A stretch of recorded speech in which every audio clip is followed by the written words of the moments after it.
ఇవాళ సాయంత్రం 4 గంటలకు కర్ణాటక కొత్త ముఖ్యమంత్రిగా డీకే శివకుమార్ ప్రమాణ స్వీకారం చేయనున్నారు. బెంగళూరులోని లోక్ భవన్ లో గవర్నర్ తావర్ చంద్ గెహ్లాట్ డీకేతో ప్రమాణం చేయించనున్నారు. లోక్ భవన్ లోని గ్లాస్ హౌస్ లో సాయంత్రం 4 గంటల 5 నిమిషాల సమయంలో ప్రమాణ స్వీకారం అయితే చేయనున్నారు.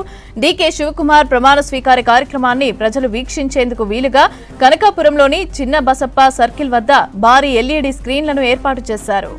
ఈ కార్యక్రమాన్ని సింపుల్ గా నిర్వహించాలని, ఆడంబరాలకు తావివ్వద్దని నిర్ణయించారు. ప్రమాణ స్వీకార కార్యక్రమానికి సుమారు 2000 మంది హాజరు కానున్నారు. కాంగ్రెస్ అగ్రనేత రాహుల్ గాంధీ, ఖర్గే ప్రమాణ స్వీకారంలో పాల్గొంటారని తెలుస్తోంది.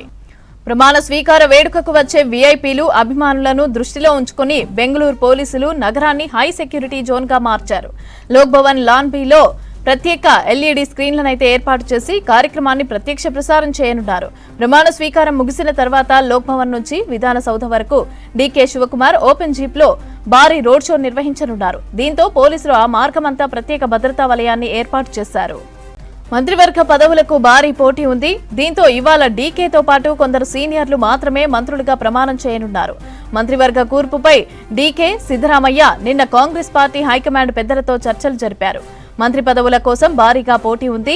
కుల సమీకరణాలు, ప్రాంతీయ సమతుల్యత, సిద్దరామయ్య వర్గానికి చెందిన నేతలకు సమన్యాయం జరిగేలా కాంగ్రెస్ అధిష్టానం కసరత్తు చేస్తోంది.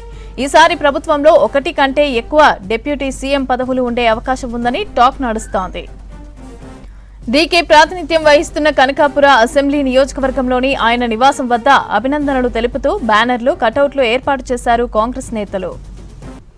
ప్రమాణ స్వీకారానికి ముందు అన్ని పార్టీల నేతలతో భేటీ అవుతున్నారు డీకే శివకుమార్. కాంగ్రెస్ లోని అగ్రనాయకులతో సమావేశమయ్యారు. కాంగ్రెస్ సీనియర్ నేత జి పరమేశ్వర్ ను కలుసుకున్నారు. ఈ సందర్భంగా డీకేను అభినందించారు పరమేశ్వర. ఇటు ఇతర పార్టీల నాయకులతోనూ సమావేశమయ్యారు డీకే. జేడీఎస్ జాతీయ అధ్యక్షుడు హెచ్డి దేవగౌడను కలుసుకుని ఆశీస్సులు తీసుకున్నారు. కర్ణాటక మాజీ ముఖ్యమంత్రి, బీజేపీ సీనియర్ నేత బీఎస్ యడ్యూరప్పను కూడా కలుసుకున్నారు డీకే.